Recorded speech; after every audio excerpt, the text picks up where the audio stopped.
The Packers look to get back on track versus the Cincinnati Bengals this weekend at Lambeau Field. We will tell you why this should be a get-right game for the boys in green and gold.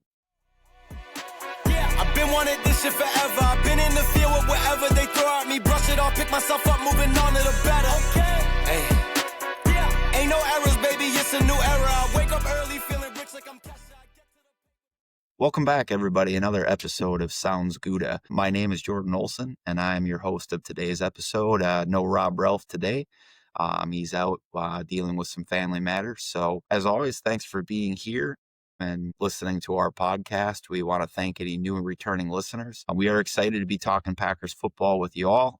We have new episodes every Wednesday, Saturday, and right now on Mondays, we're doing game recaps on YouTube, Spotify, and Apple Podcasts. So just running a promo. Every 50 new subscribers we get on YouTube, we're giving away some Sounds Gouda swag. As we work towards our next benchmark at 700, we will do another raffle and we will give that hat away to one of our new public subscribers. So subscribe now and get a chance to win some gear. So we've also unlocked super chats, super stickers, and super thanks on our channel, which is another way you can interact with us and show us your support. And it really means a lot. So like I said, upcoming Monday, we'll have a recap. Wednesday, we'll have a midweek show. And then next week, we'll get to our Cardinals preview. So that's just a little look at what's coming up.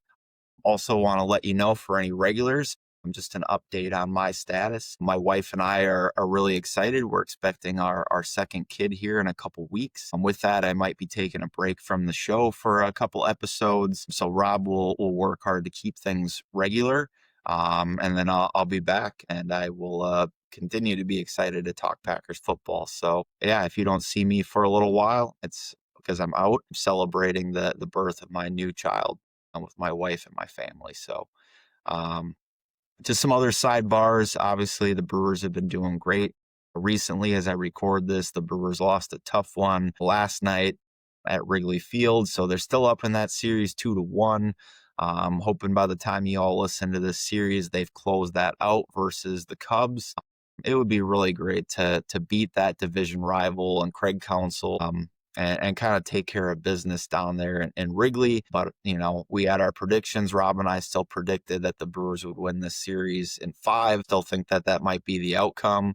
But hope we're on talking about a big NLCS series coming up for the Brewers in the future. So, all right, let's get to that Cincinnati Bengals game. The Packers are 14.5-point favorites versus the 2-3 Cincinnati Bengals. The Packers are 7-7 all time, but the Bengals have won 3 out of the last 5 matchups. So, can the Packers get right after the bye week? History would say recently under Matt LaFleur that they have a strong history of coming out and winning these games. They have won 4 out of the last 5 games following the bye.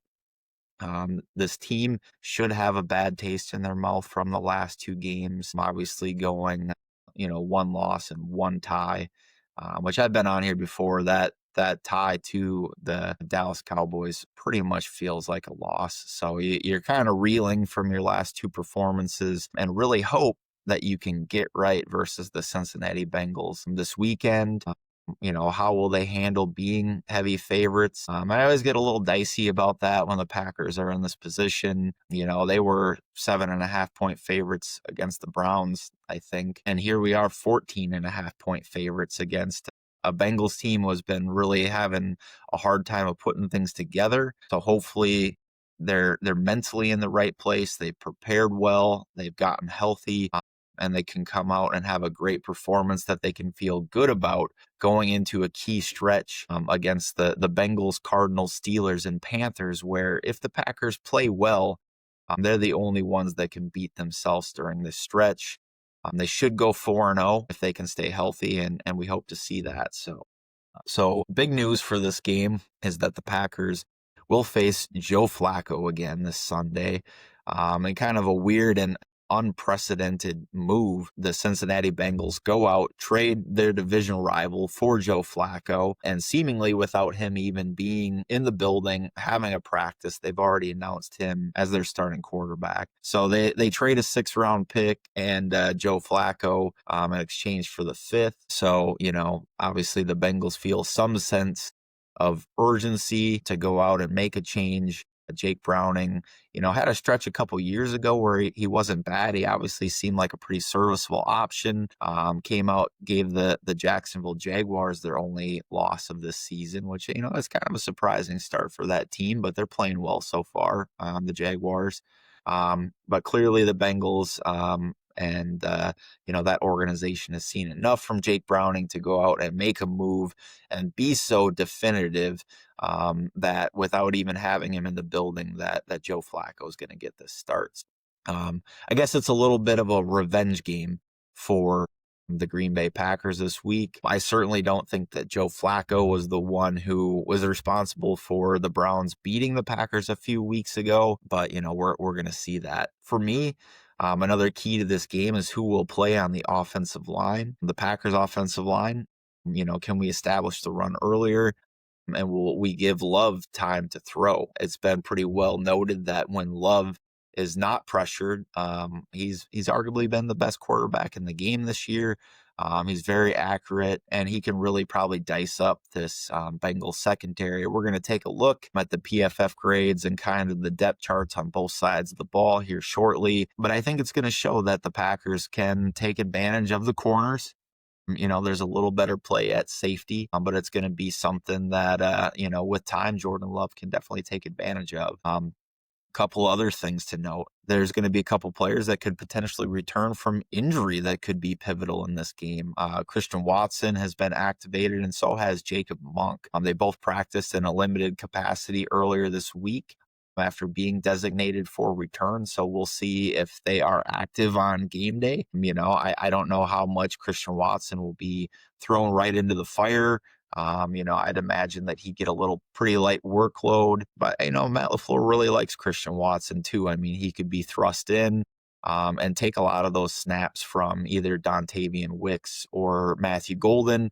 I think we know Romeo Doubs is going to be out there for a lot of snaps, and that Jordan Love and Matt LaFleur really trust him in this offense. So one other item of note that might be kind of key, Shamar Stewart is returning from injury.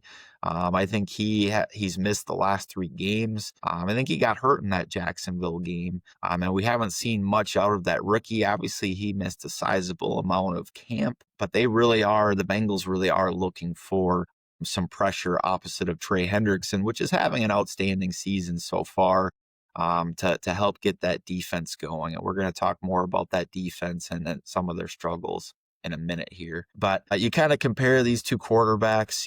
Jordan Love is still coming into this game, with some extremely high remarks after the bye week, 82.6 PFF grade on the season, an outstanding 140.3 passer rating when coming out of a clean pocket. And his big time throw percentage has gone down a little bit. I think some of that is game planning. But still capable of pushing the ball down the field. And I think really making this Bengals team pay with his arm on some shot plays. I'm going to talk about this a little bit more.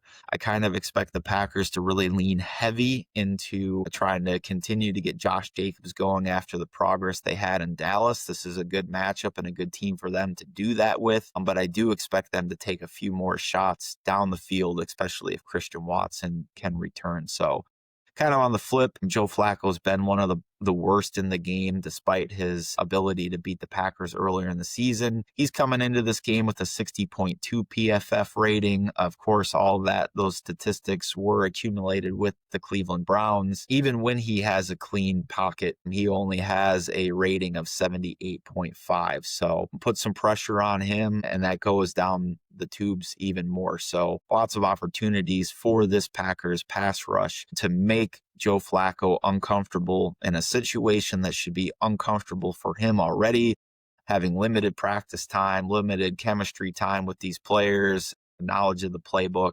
etc.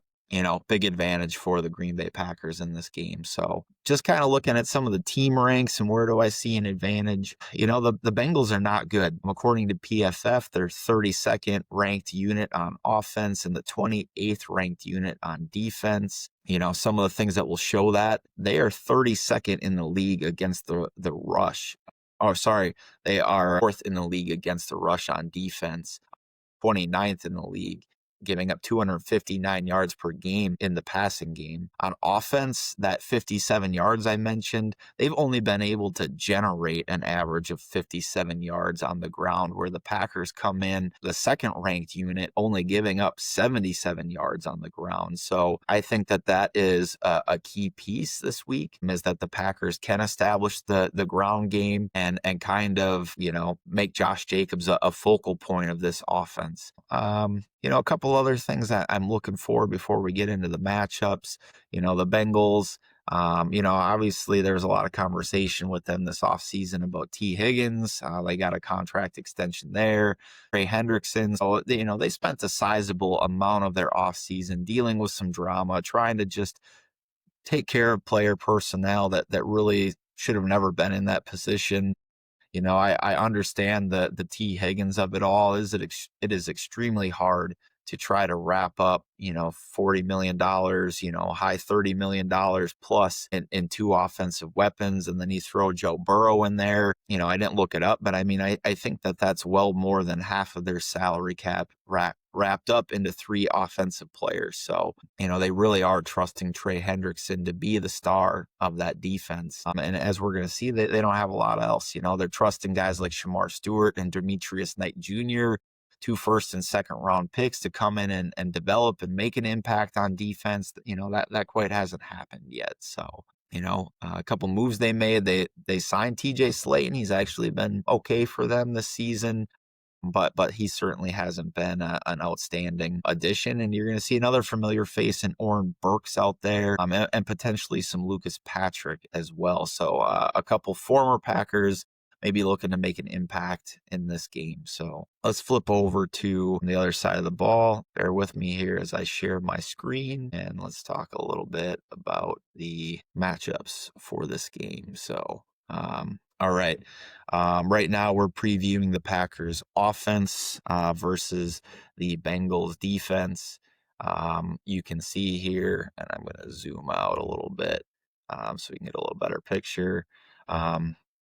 You can see that some places the Packers can take advantage again are against this defensive line, especially up the middle. I expect the Packers to, try to ground and pound early, get Josh Jacobs going. A lot of that will depend on the health of this offensive line. If they get Aaron Banks back, if they get Zach Tom back, I really am of the opinion that they should not rush those guys back, especially against this Bengals team, who's been a little down and out this season. I would be fine seeing Jordan Morgan in there, in Aaron Banks' spot. If Zach Tom can go, that's great. I don't think that Anthony Belton is going to be able to go again this week, so that could create a little bit of a shuffle. I just hope the Packers are wise this week, and give those guys one more week and bring them back against the Arizona Cardinals if needed. Because outside of Trey Hendrickson, I don't see anybody on this defensive line that is going to ruin this game. If I click on to BJ Hill, he is okay against the run and the pass, but nothing really to be afraid of there. TJ Slayton, as you look at his grades, surprisingly, his run defense grade is pretty poor. But I guess I'm not surprised from PFF, and you do have to take PFF's ratings with a grain of salt. PFF didn't really like his run grades as much last year as ESPN did, which ESPN loved him and had him rated as one of the highest rated defensive tackles against the run last year. So I do think that the Bengals have a couple capable safeties. I don't think that they're complete game changers, but I do expect with these corners, and if I flip into a nickel unit for them, you've got Taylor Britt, Hill, and DJ Turner. DJ Turner, you can see he's pretty bad against the run, but he's pretty average in coverage. And I think especially if Christian Watson comes back, they continue to use Romeo Doubs and Dontavian Wicks in this slant game. I think that they can win on the short or intermediate. And I think Matt LaFleur can dial up a couple plays to take those safeties out of the equation and take a couple shots downfield. One other big advantage point that I see is that, these starting linebackers for the Bengals, and Demetrius Knight Jr., which is a rookie that I really liked coming into the pre-draft, and Logan Wilson, which has been a player that I've really admired for a really long time. He's had a couple of nice seasons. At one point in time, I thought he was on his way to being, one of the top 5 linebackers in this league. I still think he has that kind of talent, but he hasn't quite put it all together. He's outstanding as a pass rusher, but pretty average or pretty mid in coverage as well. So I really think that Tucker Kraft is a player that can take advantage of these Bengals linebackers and be a focal point on offense again this week. So let's see, flipping over to the defensive side of the ball for the Packers and the offensive side for the Bengals. You can see a sea of orange and nearly red grades for the Bengals on this offensive line. So I really expect Micah Parsons and this defensive front, even if Devontae Wyatt does not go, and I don't expect him to go in this game, I expect him to rest. I don't expect to see him for a couple weeks, actually. But Colby Wooden, I expect to see more LVN in some of those packages. Rashawn Gary, I do expect them to eat this week. I expect them to stuff this run game. Chase Brown has had his worst season so far. He's only averaging 2.5 yards per carry. But kind of like Josh Jacobs early in the season, I really can't put a whole lot of that squarely on his shoulders because this offensive line is not giving him a whole lot to work with. This Bengals unit is beat up at tight end as well. Drew Sample's been on the injury report this week. So we'll see where they're even at with competent guys able to help chip and pass protection and help get that run game going. The obvious places you see advantages for the Bengals are places where they can win this game. They still have 2 of the most premier wide receivers in this game, in Chase Brown and T. Higgins. They've both had down years a little bit by those standards, particularly T. Higgins. Jake Browning has not been able to connect with him on those downfield plays and really make other teams pay with the talent that's available to him. So we'll see if Joe Flacco, after very limited time, can find a way to connect with those players downfield and give them an opportunity to win.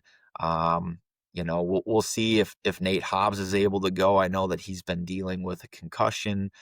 Insert Carrington Valentine, and he's got to have a little bit of a bounce back, a better game. But this is a tough matchup for him to come in and either have to go against Jamar Chase or T. Higgins in this case. But this could be a big game for Xavier McKinney and Evan Williams on the back end to help in protection and kind of neutralize that downfield threat. But yeah, I think there's a huge advantage on this defensive side of the ball. I expect the Packers to come out to play well, to get at least 5 sacks. I'm calling for 5 or 6 sacks against this Bengals team in this game. Joe Flacco is not mobile if you can get past this weak offensive line and really create some pressure on him. And if that's the case, you end up getting 5 or 6 sacks. The Packers are going to be well on their way to a double-digit victory in this game, because right now this offensive unit does not scare me much at all. Just looking at a couple of my other notes. Let's see what else I had here for key matchups. I think that, I think that really I expect Rashawn Gary and Micah Parsons to really show out in this game. So, back on that other side of the ball too, I'll be interested to see if Matt LaFleur makes Trey Hendrickson the focal point for that defense as much as he tried to make Myles Garrett the focal point for that defense against the Browns. It's been pretty well noted that Matt LaFleur kind of came out, had a pretty scared game plan against what Myles Garrett was able to do. I don't think that Trey Hendrickson is quite as scary as Myles Garrett, but I really don't think that he should game plan to stop, Trey Hendrickson at all cost, because I think if the Packers really are the aggressors in this game, and they put the Bengals on their heels, that's going to neutralize a lot of what Trey Hendrickson is going to be able to do, as long as Rasheed Walker and who's ever at right tackle, whether that be Zach Tom or Darian Kennard, Jordan Morgan. Hope it's not Jordan Morgan. I hope that if we see Jordan Morgan, it's as an Aaron Banks replacement, and maybe they let Darian Kennard try to settle in over there at right tackle, because I really think that continuity on offensive line moving forward is going to be very important. So, the Packers do come into this game with a lot of guys kind of mentioned on the injury list, the injury report, which seems pretty heavy coming out of the bye. I expect as the week goes on to see a lot of full participants come from that list. And it will be interesting to see if Christian Watson does get activated. I don't think this is a game where they need to activate Christian Watson to win. So I really wouldn't be hasty on that front either. Give him one more week, bring him back against the Arizona Cardinals, which I think will be a little bit tougher game to win on the road. The Packers always seem to have a little bit of trouble going out west, especially if it is hot out there in Arizona. Don't know what the temperatures are going to be next week, but that could be a factor. Looking at the Bengals injury report, Dylan Fairchild is a guy that for them did not practice early in the week. Drew Sample, I mentioned they're banged up at tight end right now, and he did not participate. And then they're working to get Shamar Stewart back. Other than that, the Bengals, seemingly with the guys that are not on IR, seem to be healthier than the Packers. But I don't know that that's going to be a big difference maker in this game. Getting into some score predictions, I kind of went back and forth in my mind about this. I want to call this a 30-16 victory for the Packers.